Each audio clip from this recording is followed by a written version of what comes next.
কবিতা পড়ে শোনাই। কাব্যকথা।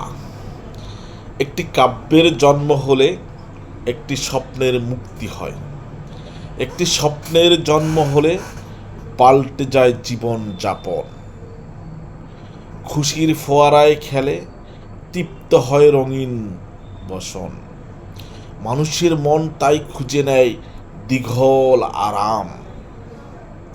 সেই সব নামে তুমি পৃথিবীকে ডাকতে দাও, ভালোবেসে এখন শোনাও। বৃক্ষ তুমি পাতা ধরো, রৌদ্রের মুখে রাখো মুখ। আকাশের অগ্নিময় বাতাসের ডাকে বৃষ্টির শব্দের নামে ভিজে যাবে মাটির দেমাগ। নদী তুমি স্রোতে ভাসো, মেঘের খেয়ালে ওরাও মন। আমাদের খুব প্রিয় কথাগুলি পৃথিবীতে আসবে এখন।